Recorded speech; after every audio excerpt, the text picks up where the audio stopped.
네, 전일 미주를 필두로 큰 폭으로 하락 마감을 했습니다. 이 급락의 배경으로는 다양한 이유들이 꼽히고 있는데요.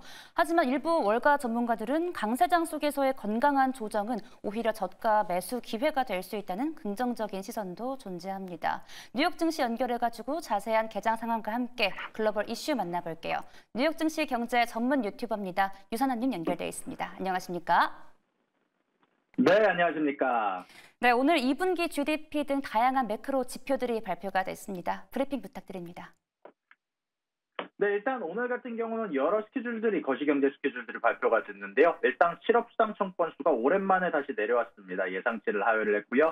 그러고 나서는 내구재 수주와 근원 내구재 수주가 발표가 됐는데요. 근원 내구재 수주는 예상치를 크게 상회한 반면 반대로 내구재 수주는 예상치를 아주 크게 하회를 했습니다. 자, 이게 의미하는 바는요. 내구재 수주 같은 경우는 내려온 이야기가 결국 항공사들 사이에서 비행기에 대한 주문이 줄었기 때문으로 예상이 되고 있고요. 요즘 들어서 나오고 있는 항공사들의 실적이 좋지 않았고 여기에 대해서 미리 3분기 들어서 비행기 좌석의 공급수를 줄이겠다라고 얘기를 한 상황이기 때문에 아마 그런 부분들에 대한 영향이 받지 않았나라고 생각이 좀 들고요. 그러고 나서 오늘 나온 지표들 보시게 되면 GDP가 아마 가장 중요하게 작용할 것 같습니다. GDP가 예상치를 너무 크게 상회를 했습니다. 일단 저번에 분기에 나왔던 GDP가 1.4% 상승이었던 반면에 이번엔 2.8%라는 예상치였던 2.0%를 아주 훌쩍 뛰어넘는 지표가 나왔고요. 여기에다가 인플레이션 지표도 예상치를 계속적으로 좀 낮게 나오는 부분들이 좀 있었기 때문에 GDP가 물가지수 대비도 사실 굉장히 높게 나왔다라고 얘기를 할 수도 있을 것 같습니다. 자, 이 말뜻은 결국 금리 인하 시기에 대해서 영향을 줄 수 있다는 얘기는 좀 많이 나오고 있고 다시 또 인플레이션에 관련돼서 우려가 섞인 목소리도 나오고 있다는 얘기가 나오고 있지만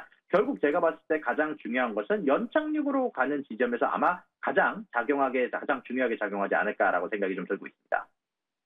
네, 이어서 바이든 대통령이 지난 주말이죠. 재선을 포기한 이후에 처음으로 연설에 나섰습니다. 어떤 이야기가 나왔을까요?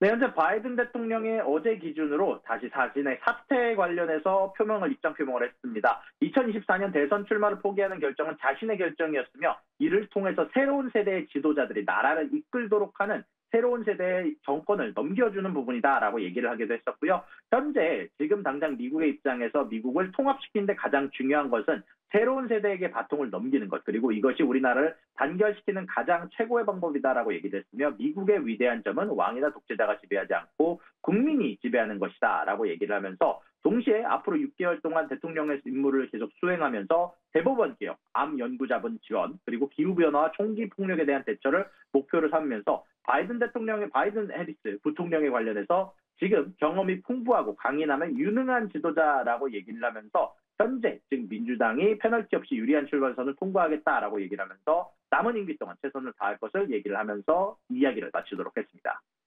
네, 해당 뉴스플로우 계속해 체크하시기 바라고요. 이어서 속절없이 떨어지던 엔화 가치가 이제 상승세를 좀 타기 시작을 했습니다. 금리 인하 시기가 가까워졌다는 전망이 우세해서 그런 걸까요?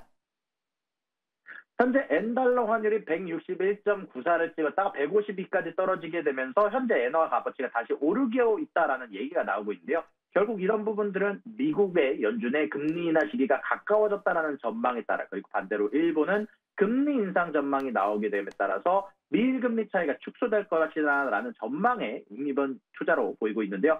현재 미국 기준금리는 5.25에서 5.5%, 일본은 현재 0에서 0.1%로 굉장히 커다란 금리 차가 존재하면서 여기에 대해서 엔캐리 트레이딩을 지속적으로 가져가고 있었는데 투기 세력들이 지속적으로 엔화 매도 포지션을 축소하고 엔 매수에 박차를 가하고 있으며 동시에 니케이 지수 하락 자체가 엔고로 이어지는 구조가 있다 보니까 현재 인도 외국인 기준으로 통상 일본 주식에 투자할 때 같은 금액의 엔 매도, 달러 매수를 통해 환율 변동 리스크를 해지를 하는데 결국 이번에 니케이 지수가 소폭 하락함에 따라서 이런 부분들에 대해서 엔에 대한 매수세가 좀 들어오지 않았나라는 소식이 전달이 되기도 했습니다.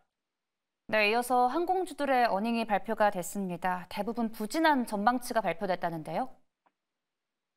네, 현재 아메리칸 에어라인 같은 경우는 장외에서 주가가 5%가량 하락하고 있습니다. 현재 아메리칸 에어라인 같은 경우는 매출이 예상치를 하회를 했고요. 그리고 EPS는 예상치를 상회를 했지만 여태까지 나왔던 항공주들의 어닝처럼 다음 분기에 대한 가이던스를 지속적으로 하향 조정을 했습니다. 최근 들어서 지속적으로 언급이 되고 있는 저가 항공사들을 겨냥한 좌석수 공급을 늘리는 조치로 인해서 지속적으로 항공사들 사이에서 어닝이 좋지 않게 나오는 결과가 있었고, 그로 인해서 아메리칸 에어라인도 영향을 받게 됐다는 얘기가 나오면서 3분기에 가이던스가 아주 크게 하향 조정되면서 주가가 하락하고 있습니다.